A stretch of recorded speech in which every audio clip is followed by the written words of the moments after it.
సాగునీరందక భారంగా మారిన వ్యవసాయం. కళ్ళెదుటే పంటలు ఎండిపోతున్నా ఏం చేయలేని పరిస్థితి ఉందని ఆవేదన వ్యక్తం చేస్తున్నారు రైతులు. వేసవి తాపం ఆదిలాబాద్ జిల్లాపై పెను ప్రభావం చూపుతుంది. ఇప్పటికే గత 15 రోజులుగా ఎండలు దంచుకొడుతుండటంతో భూగర్భ జలాలు పూర్తిగా ఎండిపోతున్నాయి.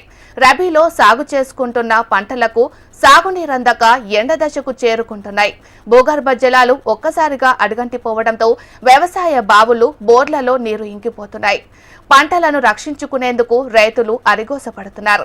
ఎండిన బోర్లలో నీరు రాక ఒక్కో రైతు వేలాది రూపాయలు ఖర్చు పెట్టి కొత్తగా బోర్లు వేస్తున్నా ఎక్కడ నీరు జడ కనిపించడం లేదంటున్నారు రైతులు. నీళ్లు గ్రౌండ్ వాటర్ తగ్గిపోయింది. పైన సీతగొంది చెరువులో బాగానే నీళ్లు ఉన్నాయి. ఆ నీళ్లు గిన ఇడిపించినట్టయితే ప్రజలకు వాగు నుంచి అందరికీ అందుబాటులోకి వస్తాయి.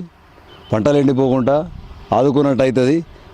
కలెక్టర్ గారు చొరవ తీసుకొని కొద్దిగా నీళ్లు ఇడిపించినట్టయితే కాలువ ద్వారా పంటలు దేవాపూర్కు లాభం అవుతుంది.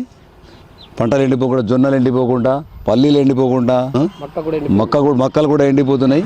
కాబట్టి దాంతో నీళ్ళు ఇడిపించినట్టయితే గ్రౌండ్ వాటర్ కొంచెం పెరిగి నాలా ద్వారా అందరికీ అందుబాటులోకి వస్తాయి.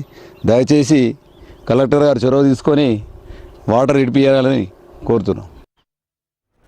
నీరంతగా కొంతమంది రైతులు కన్నీరు పెడుతున్నారు.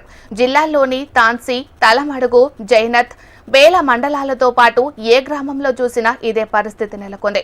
వాగులు, వంకల్లో చెలిమేలు తోడుకొని కిలోమీటర్ల పొడవున కాలినడకన బిందెలు, ఎడ్ల బండలపై నీళ్లు తీసుకెళ్తున్నారు. ఇక్కడి ప్రాంతవాసులు పంటలకు సాగులేక ఎండు దశకు చేరుకున్నాయని ప్రభుత్వం స్పందించి తమకు ఆదుకోవాలని రైతులు ఆదుకోవాలని విజ్ఞప్తి చేస్తున్నారు. మొత్తం పోయింది, అస్సలేదు.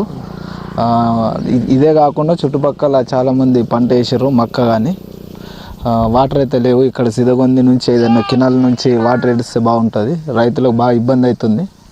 ఈసారి బాగా గ్రౌండ్ వాటర్ వెళ్ళిపోయింది. జొన్న సుఖ అదే పరిస్థితి ఉంది, వాటర్ లేవు అసలు. ఇప్పుడు ఇంకా ఒక 1 మంత్ అయితే తాగడానికి ఇంక ఇబ్బంది ఉంటుంది.